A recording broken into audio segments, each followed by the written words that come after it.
Compliance is a profession where people work tirelessly to make the world a better place. And there are hundreds of amazing and inspiring women who have helped the field develop into what it is today.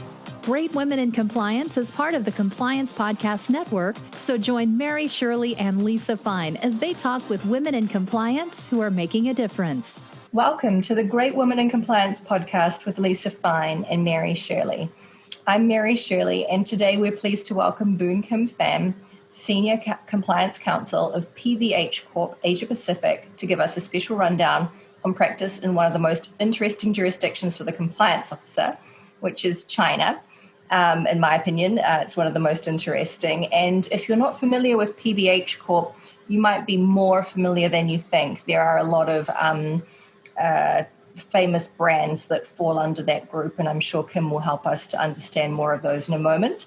But I'll also just give a little message. A journey that I've just started on in my personal life is that I've just gotten retainers for my teeth.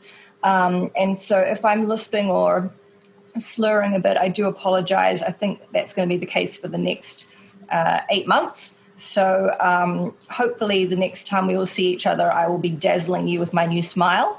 And from this point, I would like to say, Kim, I can't wait to dive into hot topics in China. But first, I'd love to hear more about you and your background. Please tell us about yourself. Thank you, Mary, for the very kind introduction. And rest assured, you do not sound like you have a lisp. So thank you. And just for all of our audiences out there, so a quick background first about PVH and then about myself. So yes, I agree with Mary. You may be closer to PVH than you think because we own two homegrown brands in the US, Calvin Klein and Tommy Hilfiger. So PVH is 140 years old this year. The two brands are not as old, but PVH is. And last year we were listed continuously on the New York Stock Exchange for 100 years. So an excellent company to be in. I feel very privileged to be with them. Wonderful. And secondly, in terms of my background, so I am actually Malaysian, but I've been living and working in China for the past close to 10 years. I started my career in the government sector in Malaysia before I actually moved to London, where I actually worked in private practice as well as for the central government as well. I really embarked, I would say, on my in-house legal career over 10 years ago, where I joined my very first in-house company. And then after that, I then had an opportunity to be transferred to Beijing in China, and that's when I started my journey. So it's been over 18 years, and I'm loving every bit of it. Compliance, I feel, is a natural transition from a career perspective. It has helped me become a more all-rounder and generalist in that sense. So I am enjoying my work very much in this part of the world where everything moves extremely quickly and you do have to respond pretty quickly. So all exciting times ahead for all of us. Yeah. Absolutely. Thank you for that, Kim. And turning now to your specific compliance practice area in retail, what are some of the biggest compliance risks that compliance officers in the apparel industry must control for? So, Mary, we are not immune, like a lot of industries out there, but perhaps it is more prevalent in the retail industry in general. So your regular, your bread and butter type of issues, which you would see like potential conflicts of interest and the integrity of the supply chain, whether or not your vendors are actually doing what they say on the tin. These are some of the areas, regardless of where we operate around the world, I think are evergreen issues which are going to continue, which do demand our attention. Of course, in a jurisdiction like China, sometimes some of these issues may be a little bit more difficult to detect than it normally would be, which means that having a very clear understanding of what your vendors are expected to do and that they are actually delivering, having that transparency and visibility into the day-to-day of the duties which they are supposed to be discharging is going to be pretty key. Yeah. Absolutely. And this is a bit of a venting moment for me, but I think there was a lost opportunity for the retail sector when it's sort of several years ago now, but Ralph Lauren got into trouble under the FCPA a while back pertaining to their operations in Argentina. And I think when the settlement came out, one of my first thoughts was, well, that was kind of a slap on the wrist with a wet bus ticket in terms of the fact that they weren't punished perhaps as strongly as I had expected. And I think in that type of situation, it means that companies in the retail sector may have been less likely to take compliance seriously because they saw Ralph Lauren get into trouble, and then it was a relatively gentle punishment, I think, comparative to a lot of other cases. So it's wonderful to see that PVH is taking into consideration a robust compliance program and thinking about all of the different areas. Because I think anecdotally, one of the things that I observed was that a lot of retail, especially high-end luxury goods, they were one of the last industries to come to the compliance table and establish dedicated compliance functions within those companies. So PVH appears to be one of the front runners in the field by having a long entrenched compliance function and risk mitigation program in place. I tend to agree. I think one of the reasons that attracted me to PVH as well in the first place is that if you speak to some of our business partners who work with us, the first comment they would have is that you have a very comprehensive background check and due diligence program, which they may not necessarily have had similar experiences in dealing with other brands. And this could include both homegrown and also international brands. It's not directly targeted at any specific brand, but the general comment was, your background checks are really, really very thorough and comprehensive. You ask us a lot of questions. It seems that we feel that we are in good hands in terms of the way that you treat this entire process. So it is something which we do value extremely greatly. And on this point as well, what I think is equally important to note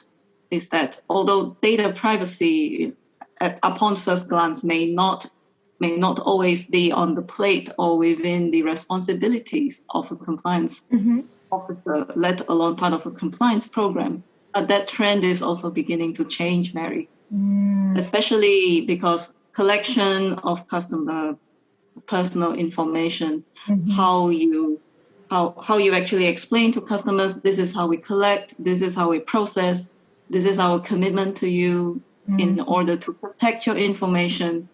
And last but not least, if you don't want to keep your information, if you no longer want to hear from us anymore, we will then make sure that the appropriate action is taken to delete the information accordingly.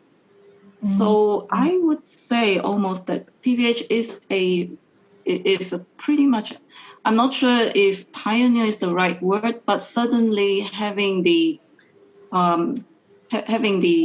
foresight to actually combine the responsibilities of data privacy as well as compliance is one thing which we have done very early on in the process. And there are reasons for doing so, simply because if you look at it, compliance is about influencing the tone at the top and building into all layers and fabric of your particular, your leadership as well as the structure and the strategy of how the business ultimately is going to be run.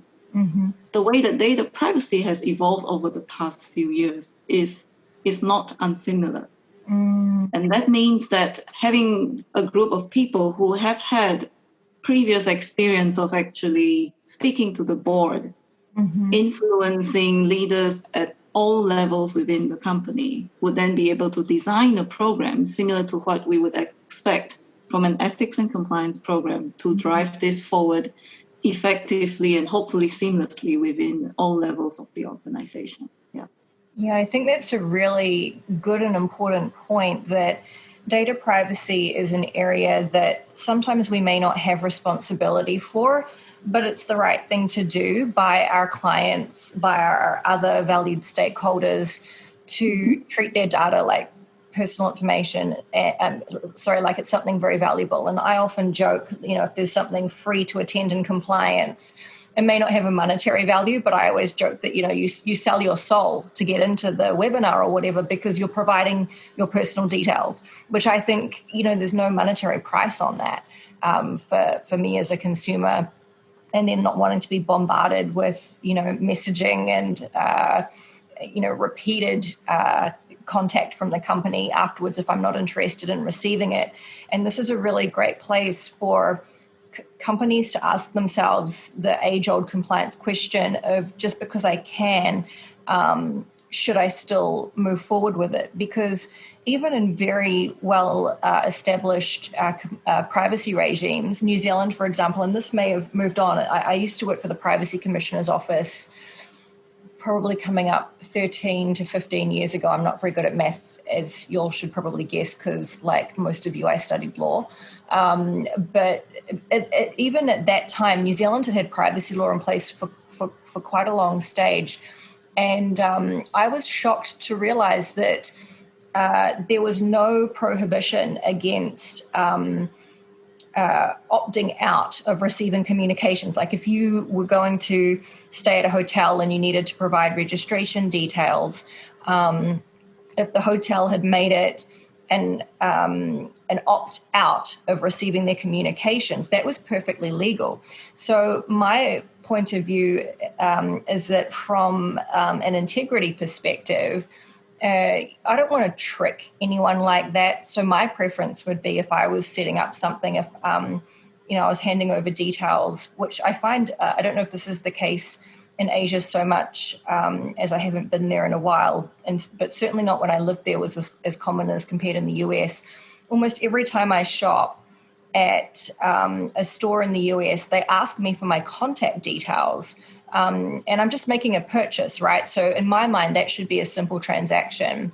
And they usually follow up with, it's for the 1 year, I don't think warranty is the right word, but like a return situation or whatever.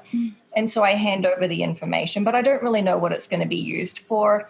So a little bit of information about, whether they in fact are going to be deleting it after 1 year would be helpful. And maybe you don't have to tell the customer on the spot, but handing them a card or offering a QR code that they can scan that gives you information about what the store intends to do with your data. I mean, I know because I end up getting emails repeatedly about their next promotion, every 2 nanoseconds after I've handed over my information. But this is such a great opportunity for companies to really consider, what is it that we truly need in terms of being able to provide a better service for our consumer?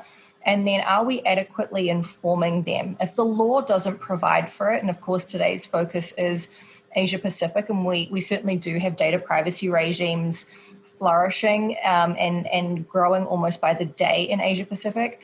But there will be some countries that don't afford any data protection at all. And the United States holds very little data protection for consumers compared with many of the other jurisdictions in which I've worked.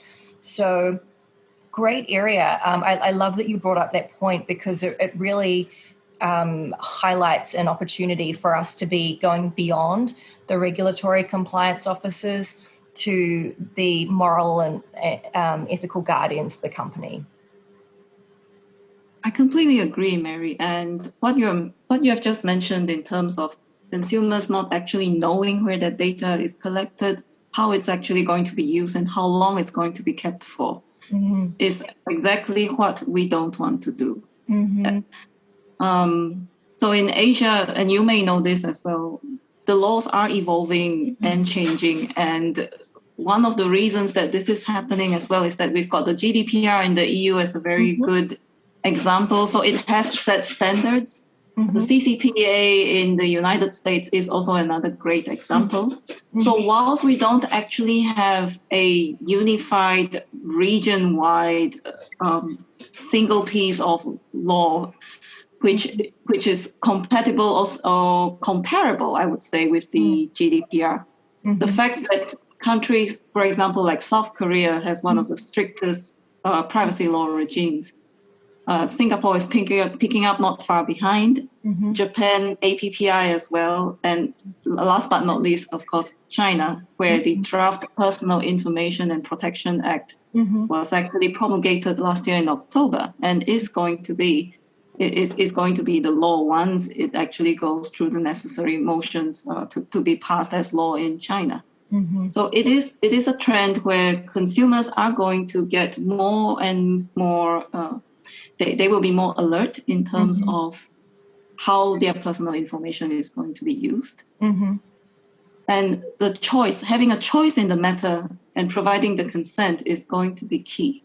So just on a side note, and you may or may not have heard of this, so on the 15th of March, is actually the National Consumer Day, also here in China, where the CCTV, which is the China Central Television Network, actually has annually they have actually a program highlighting, or how I would like to describe it is the naming and shaming program of any companies that are not actually complying with regulatory requirements or any other topics of interest to your regular consumer.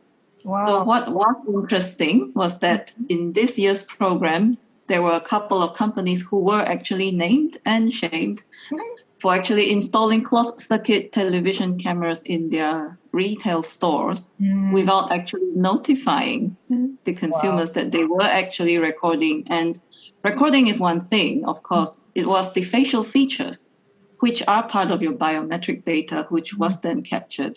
So imagine if you walked into a store and all you wanted to do was to purchase something. You walk away and a store already has information on your facial features, which is, for all intents and purposes, difficult to amend.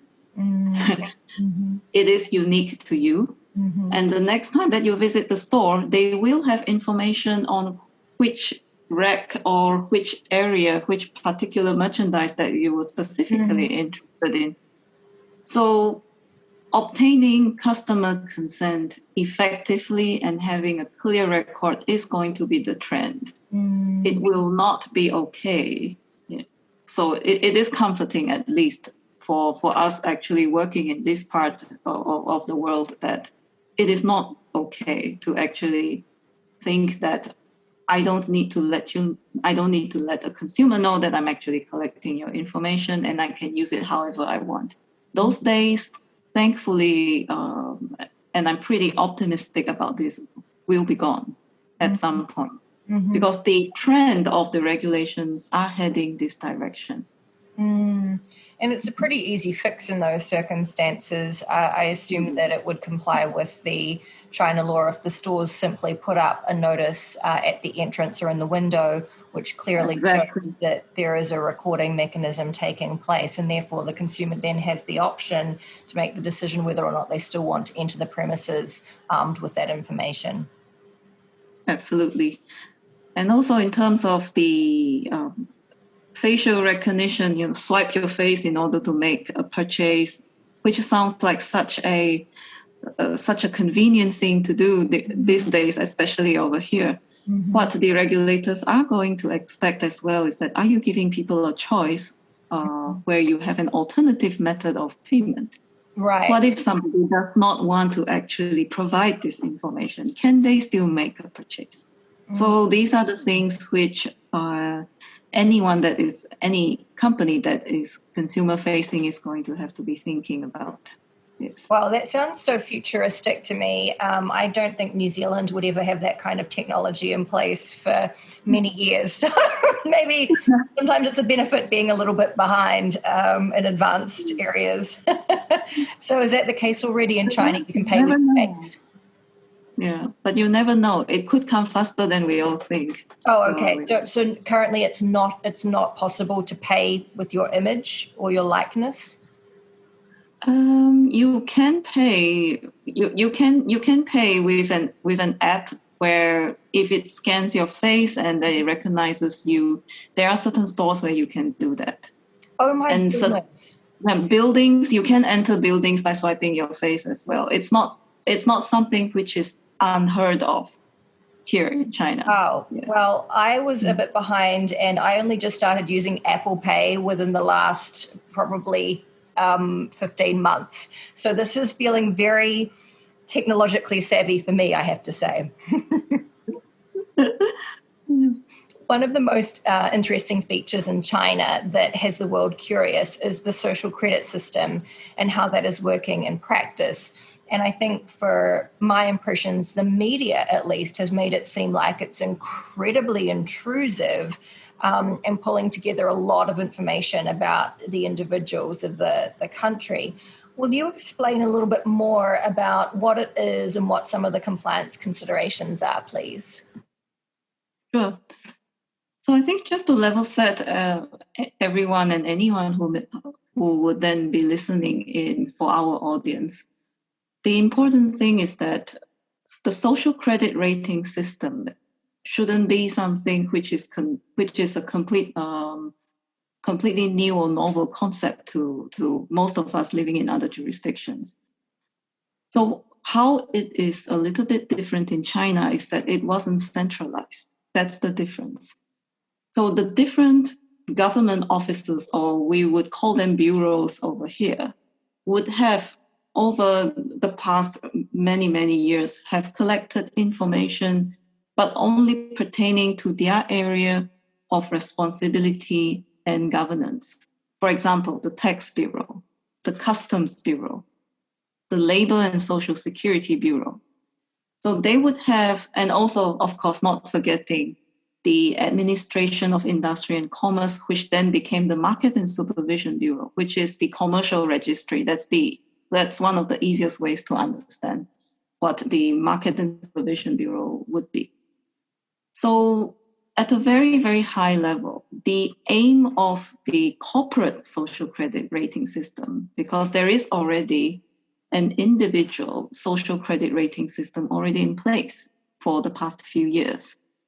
So what the corporate social credit rating system aims to do is to actually consolidate all this information so that when you ultimately log into the website, which is a credit rating website, the data that you get is actually an aggregate rating, which is a combination of the various different bureaus where they've actually received your submissions, your annual filings and submissions, and they've given you a rating based on those submissions.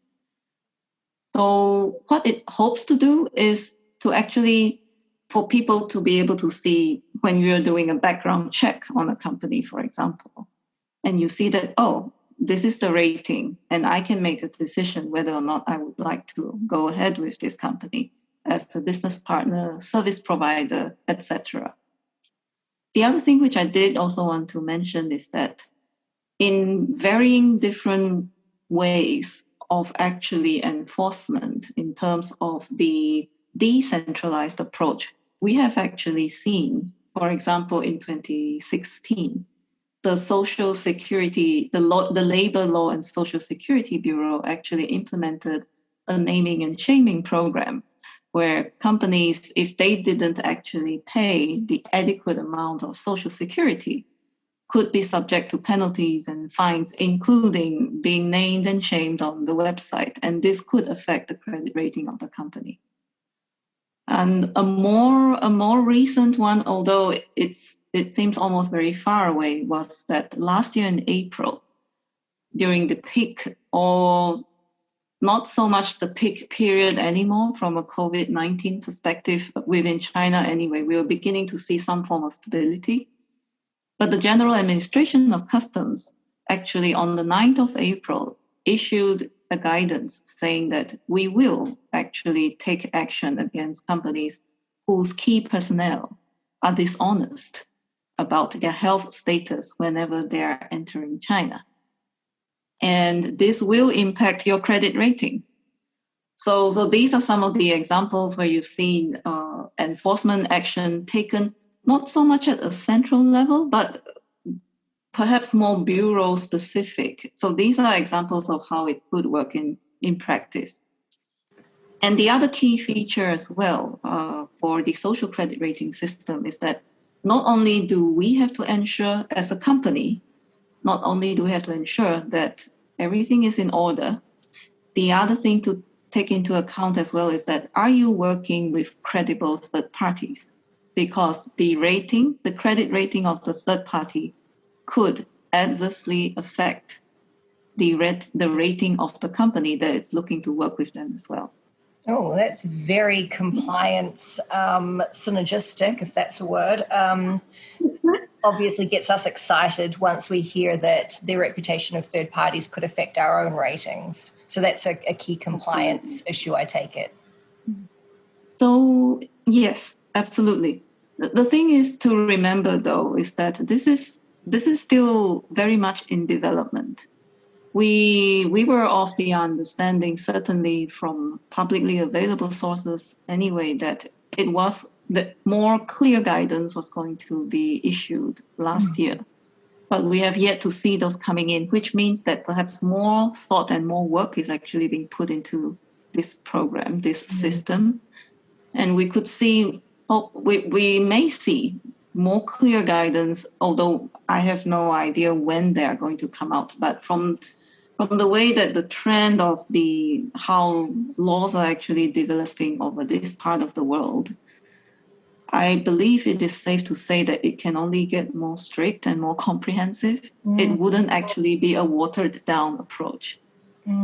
So what would be a good approach to do is to ensure that we continue, any company that's looking to continue to work and flourish here, as I'm sure a lot of us want to do, is to ensure that we continue to examine and ensure that our third-party due diligence program continues to be robust.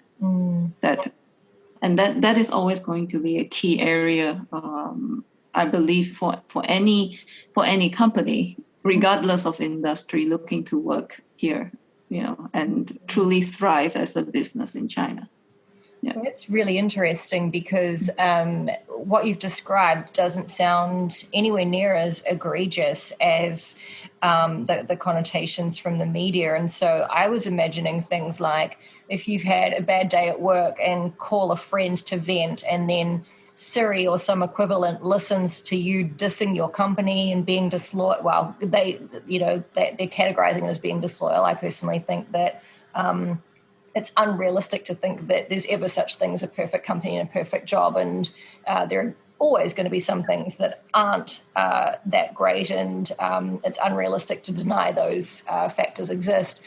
But then I had visions of, that kind of conversation traveling up to the government and then being like, Mary's having a bad day, that's 1 mark off for her. Or, if you are engaging in what might be considered vices, like, look who's going to the casino again, 1 mark off. Look who's watching porn on the internet, 1 mark off. So it's not as personal as that. Is it fair to say? I think what you may be referring to is the personal social credit rating system, because the corporate social credit rating system, at least to my knowledge, that is not an area which the legislature would then be looking to develop. It's more a case of, is this company actually filing its documents on time? Are they actually doing what it says on the tin?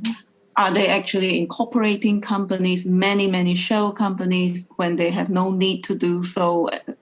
Those would be some of the examples where the intention at the end of the day really is to have transparency and visibility. That, okay, if I get this information, then I can have a general comfort level who I'm actually working with, and that they are actually going to be able to do what it says on the tin, for want of a better description. Okay, so the corporate one sounds to be okay.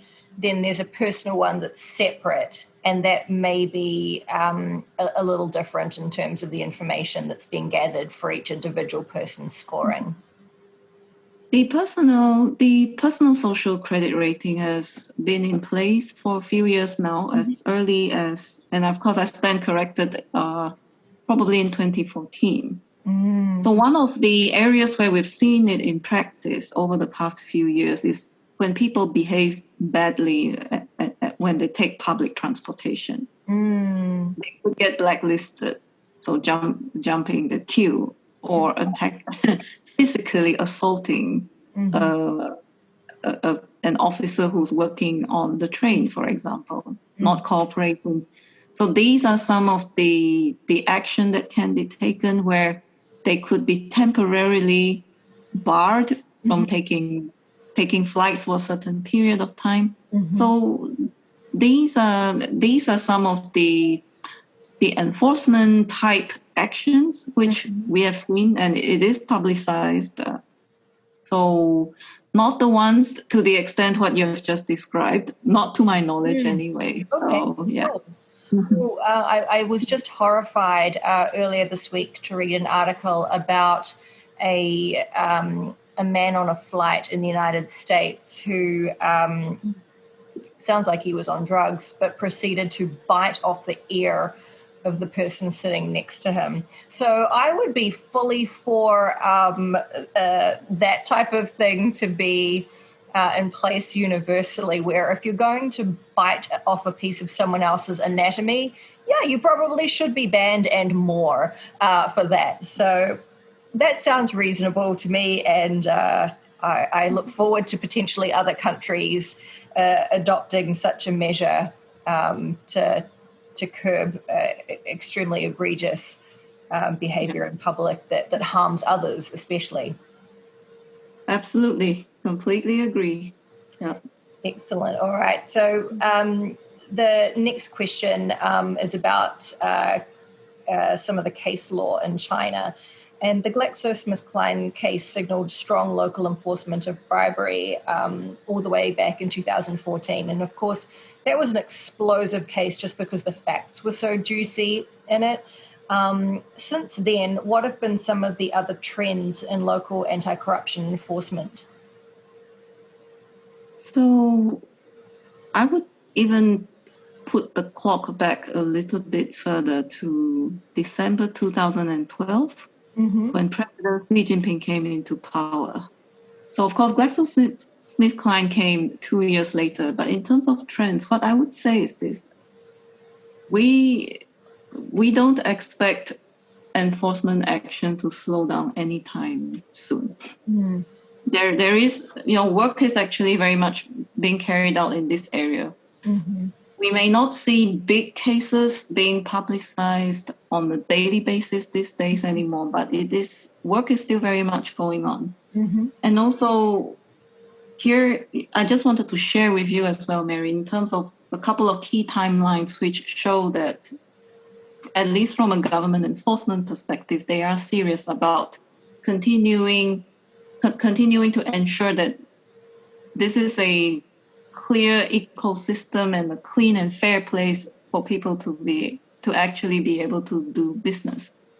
So I think just to level set everyone, and some of our audiences, yourself included, Mary, you may know this. There isn't actually a central single piece of law which actually governs bribery and corruption, but it is actually a group, different sets of legislation, including the criminal law, the anti-unfair competition law, to cite a couple of examples. And then there are various judicial guidance in terms of how to interpret a certain section of the criminal law and what it actually includes.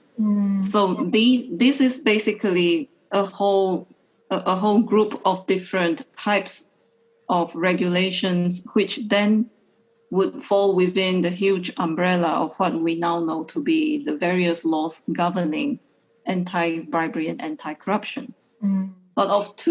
So with that background, what two of the key areas, I think, which is worth noting. The first one is like in March 2018, China actually passed the supervision law, the national supervision law, which then granted broad investigative powers to the National Supervision Commission in order to carry out anti-corruption regulatory enforcement on officials within China. So that's the first attempt at actually, I wouldn't say codifying, but centralizing the anti-corruption investigation efforts so that it all becomes accountable and everything is then reported all the way to a single source. So that has been one of the main developments. And the second one would be from a commercial bribery perspective, because it's worth mentioning here that unlike the FCPA, which is very much focused on no giving of bribes to foreign public officials, in China, it is actually illegal to give bribes to anyone. So whether or not it's commercial or whether or not it is to a public official, it is just illegal. So the anti-unfair competition law, which was promulgated in 1993 and then was then amended in 2019, where the fines for actually committing certain crimes, including bribing, private bribery, has actually increased. So that's one particular update as well, which is worth noting. And in November 2018, interestingly, in terms of, so there's actually a body called the State-Owned Assets Supervision and Administration Commission, which governs the state-owned enterprises within China. So that one, I think, Mary, I think you would be interested to know this as well, because what that particular guidance, in fact, had basically sets out that state-owned enterprises, you should be setting up compliance programs, you should be hiring your compliance officers, you should also, in fact, be doing due diligence on your partners to see if they are actually compliant and at the same level which you expect them to be within your organization. So I remember when this first came out and I provided internal training to our teams, I actually explained that, so the work that we're doing in terms of carrying out due diligence checks on our business partners, our potential vendors, and getting them to commit to compliance provisions within our contractual obligations is not something unheard of, or it's not something which you should feel is an area which is difficult to discuss. Look at what the government is doing. At some point in time, if ever we were to find ourselves in a situation where we are partnering or we are engaging in some form of a dialogue with a government-owned company, a state-owned enterprise, don't be surprised when they may be asking the same questions as well. So it's a trend. Good. So that those were some of the highlights which I thought was helpful to bring up. Yeah, absolutely. Really interesting stuff there. I have a small observation to make. You mentioned the antitrust law. One of the things I was quite surprised to learn in China, and I don't know if the trend has turned around now, but anecdotally, I would say that most jurisdictions which provide for a resale price maintenance breach within their legislation, it's not very heavily enforced these days. And in fact, Singapore went so far as to not make resale price maintenance illegal at all. I was interested to see, at least sort of a handful of years ago, that China is quite strong on enforcing resale price maintenance issues. So if you're operating in China, do keep an eye on that.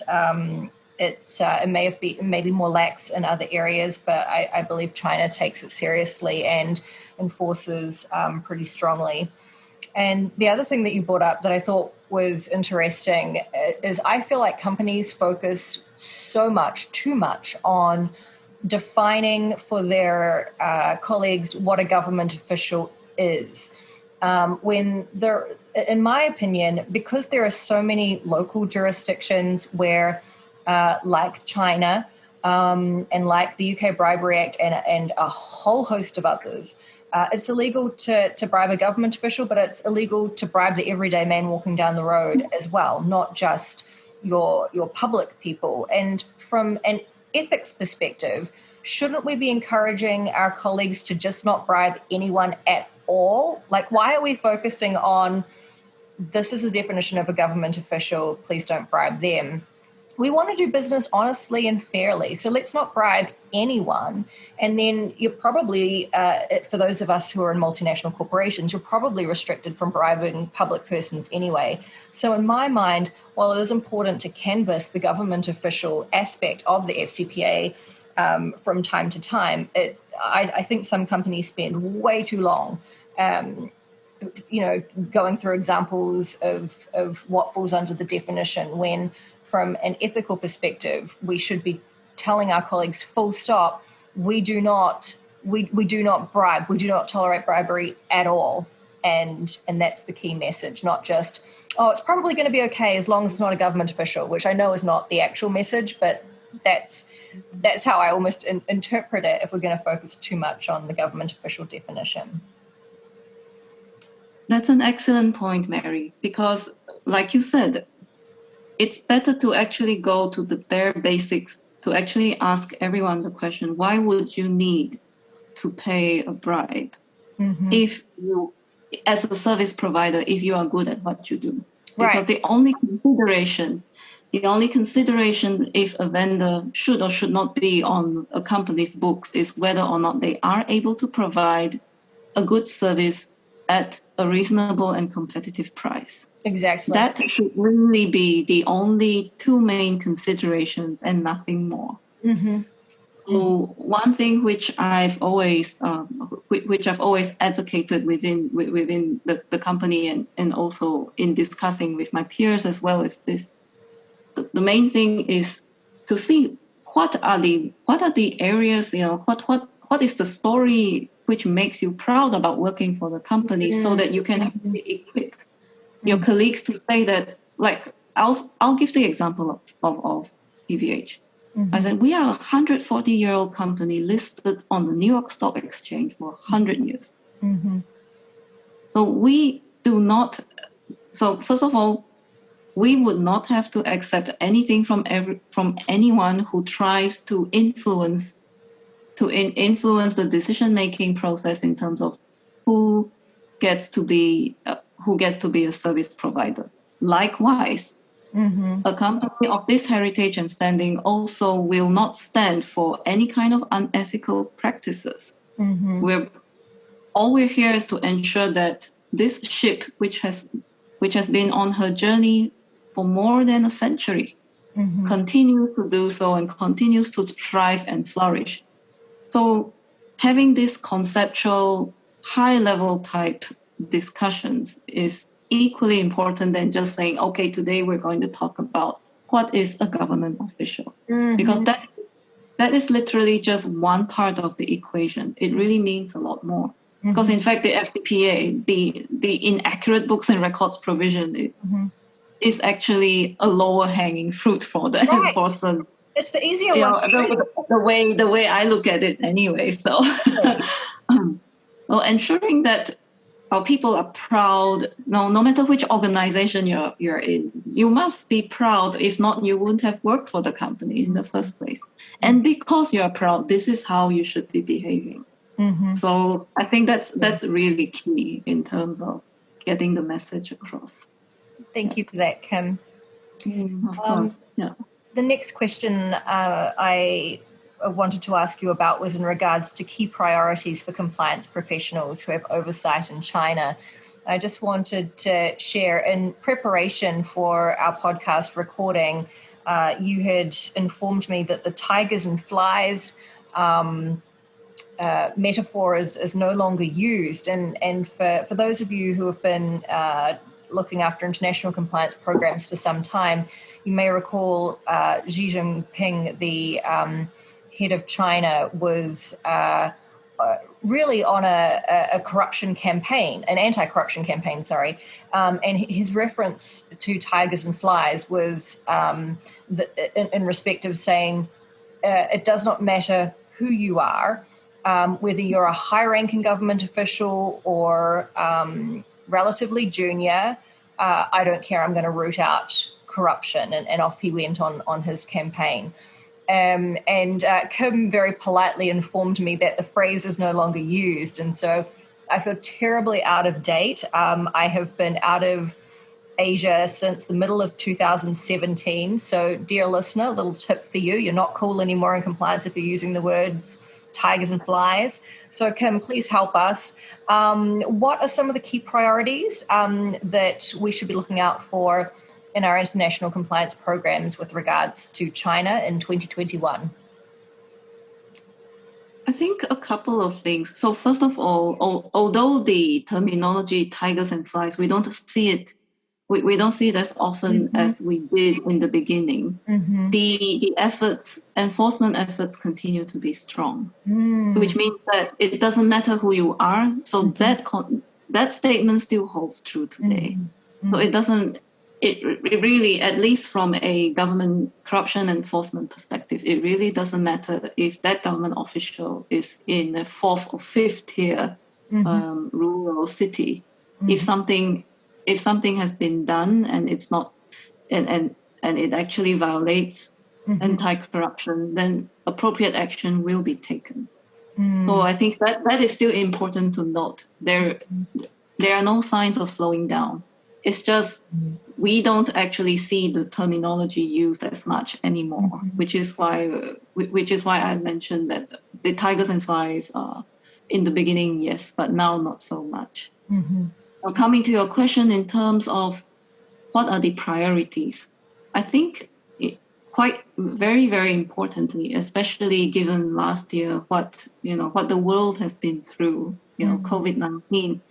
And what we're continuing to see in terms of recovery over, now we're coming to the close of the first quarter of 2021.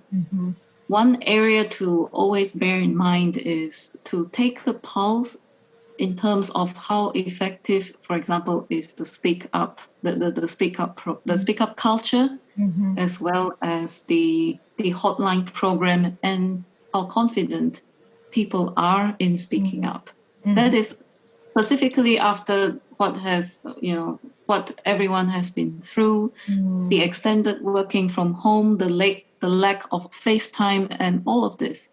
It's equally important to ensure that people continue to have avenues of discussion, to have avenues of redress, to have confidence, to actually come up and raise issues within the organizations, so that if there is something which is not quite right, then as a company, the company is then able to actually take appropriate action to remedy it.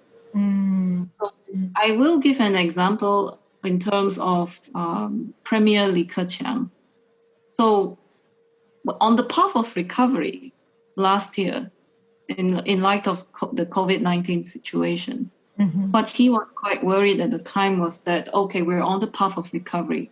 We don't think he was concerned that that government officials may think that, if we see new numbers of local transmissions, it's going to look really bad. So he absolutely clear. I'm not expecting to see a pristine 0 daily cases situation. What I'm really expecting to see is that if they are new locally transmitted cases, we have to hear about it, we have to understand, and then we will have to we will then take appropriate action to actually control and contain it. So using that as an example, it's really important to actually communicate, generally, just from the leadership to all levels of the organization, say that we are on the path to recovery. There are certain areas where we may see matters which require immediate action, and I still expect, or I would want you to be able to raise this to me. Because no company, I believe, out there would want to be in a situation where we are all systems go in terms of recovery to an extent where even if there were issues, they were then parked aside and not raised, and then it becomes an even bigger issue later on when one does actually need to address it. So this is something which I think would be very, very effectively dealt with, I think, at a senior leadership level in any company, to say that it's tough, we'll get through this together. In the meantime, please continue to be open with me. So that level of compassionate leadership and expecting to hear the bad news, sending that message down is going to be crucial. Because I thought a fair bit about this question when you asked, and as I think about it, I think this part, ensuring that people continue to speak up, even if everyone has gone through something as big as this, is going to be key. So that would be what I think would be a key area of focus. I find oftentimes that China can be one of the quieter areas in terms of, if you're doing a presentation, if you're training on compliance, it may take them a while to warm up and speak up. And so I would share, and Kim, please help me with this where you see fit. China, like many countries in Asia, is a community-based society. And there is the principle of Guanxi, which relates to social networks and leveraging those. And so my advice for helping with the Speak Up in the region is really invest time in getting to know your colleagues in the area.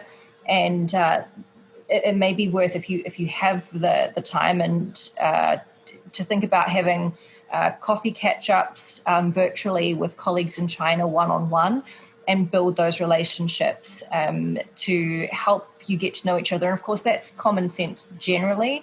But I think China is a country that really appreciates that once you've built the relationship and you get to know each other, there is more of a likelihood of, conversations coming up and trainings and so on. So would you agree, Kim?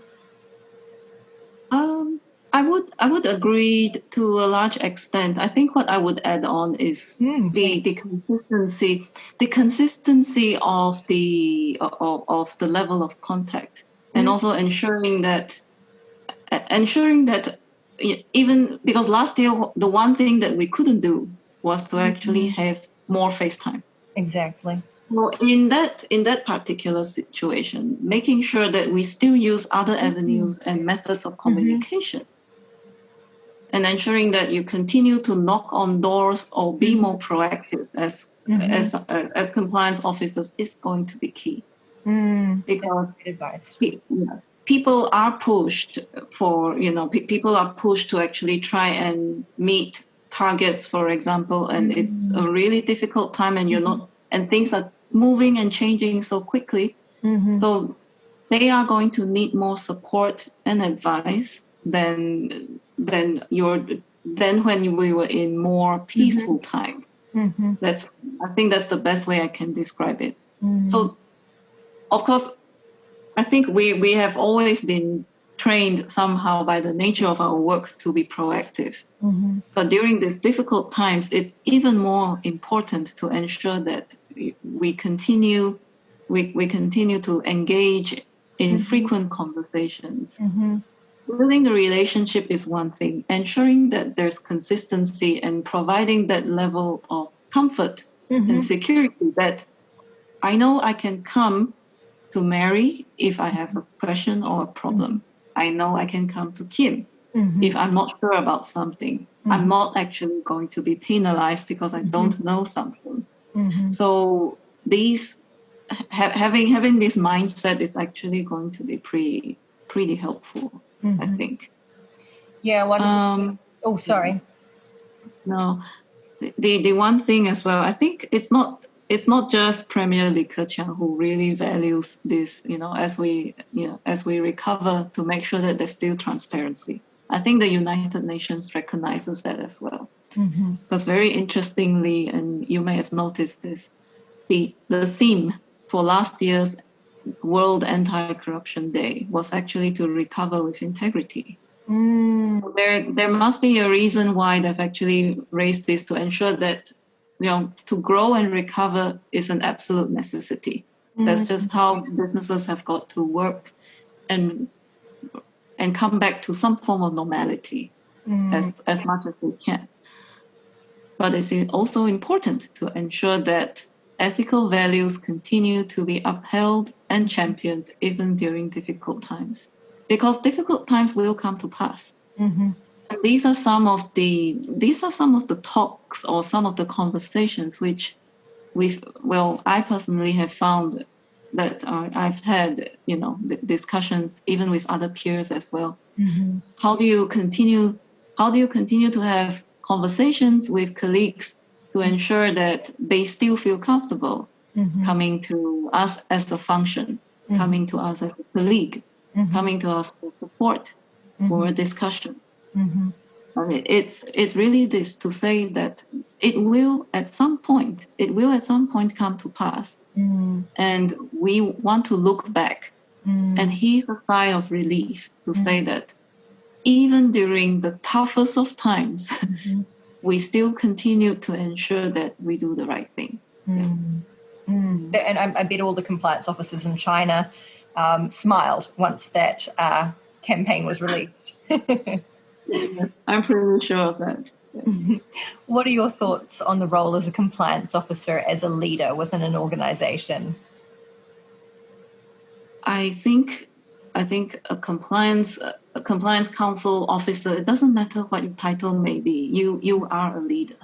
I think it's extremely important, and I tell this to myself every day. As my former supervisor, whom I respect very dearly to this day and always in the future, Kim Yap Chai, she mentioned something very, very true. I have the biggest team in the company because everyone is team compliance. So I have always had that. I've always held that true to my heart. So it doesn't matter how many direct reports that you have. The role that we have, the influential role that we have, is to ensure that everybody ultimately understands how important being ethical and compliant it is to the company. Because at the end of the day, how a company continues to sustain and thrive will depend on how they continue to uphold and champion their ethical values within the company. So to do that, you do have to have a leadership mindset. So some concrete or some more specific examples could be ensuring that you are getting a meaningful seat at the table. We hear this a lot, getting a seat at the table. Are you attending meetings?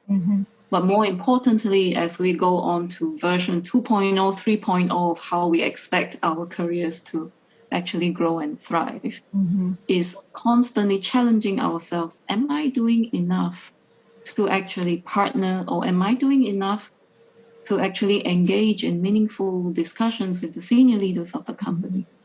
Am I actually supporting them in such a way that we've actually equipped them to a point where they are the ones who are being the ambassadors of the of compliance and ethics? That they are proactively asking questions to their teams to say, do we think that this is the right thing to do before, above anything else, before actually embarking on a specific project or a program or a decision?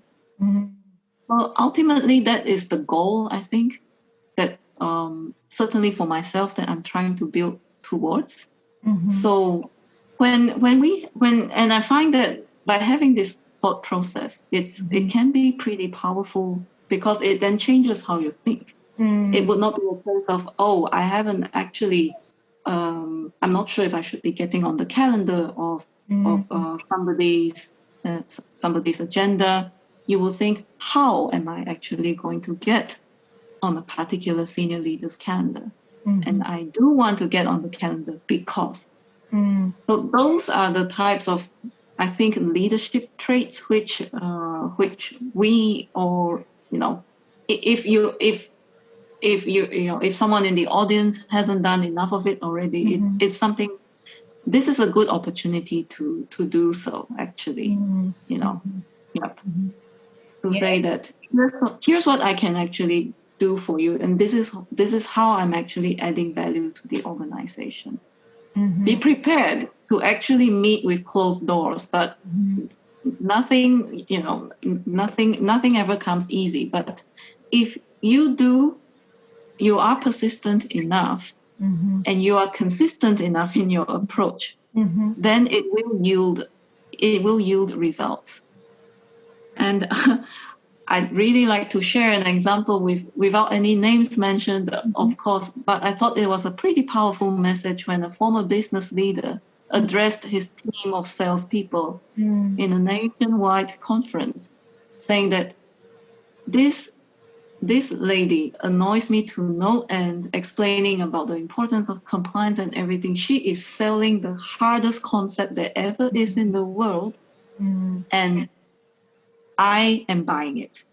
So everyone in the audience, to his salespeople, if she can sell something as difficult as a concept to me, and we have such great product, don't come to me to say that you're unable to sell, because she's doing her level best to actually influence me to ensure that we are all continuing to do the right thing. So I see that as a pretty powerful message, and I thought it would be helpful to share. Wonderful. And I love the shout out to Kim Yap Chai, one of our great women in compliance. Also, excellent job with her mentoring and coaching there. I think it's important to note that the seat at the table is no longer a literal seat at the table. And of course, it's always been a metaphor anyway. But thinking about the literal aspect, I would urge you all, even though I am as sick as anyone else about having to get on Teams meetings all the time, when it's the big meetings, keep yourself on camera. It is the equivalent of hiding under the table if you're not letting yourself be seen in those meetings. We as women have been invisible for far too long. And I know it's tempting, and I know that there's a lot of housework that we could be getting to whilst listening in on a call. But even if you're not talking, if the majority of other people have got their camera on and it's appropriate to do so, please make sure you join and hold that seat at the table through this strange time. Kim, you've been a vocal supporter of our book, Sending the Elevator Back Down, What We've Learned from Great Women in Compliance, published in 2020 by CCI Press. First, thank you for sharing with your network and your amazing support about how useful you found the book. Will you share with our readers the impact that it had on you? Yes, absolutely. So, first of all, I still think it's a great book, and it came out at such a crucial time when women in compliance, or in fact everyone in compliance, really needed that additional boost and recognition that the work that we do on a daily basis is actually meaningful, necessary, and crucial towards the development of an organization, any organization.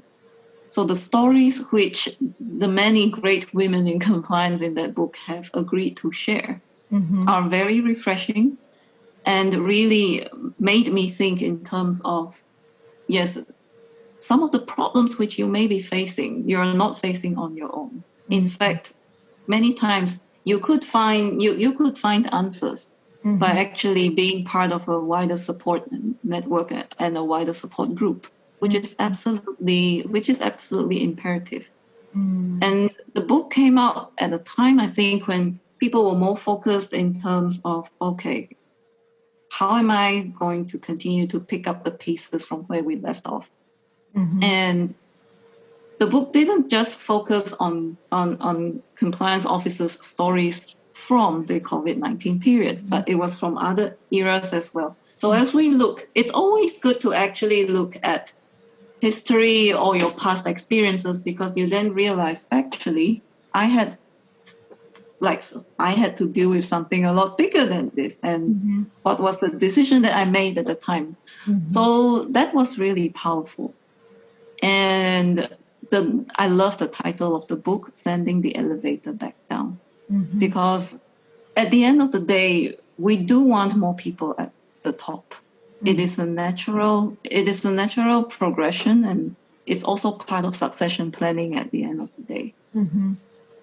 So having that mindset, even if it doesn't matter, even if we are at the earlier stage of our careers or middle or even towards the end when we're ready to retire, at any point in time, something small or something that you say could really bring a change to someone and then ultimately guide them all the way to the top.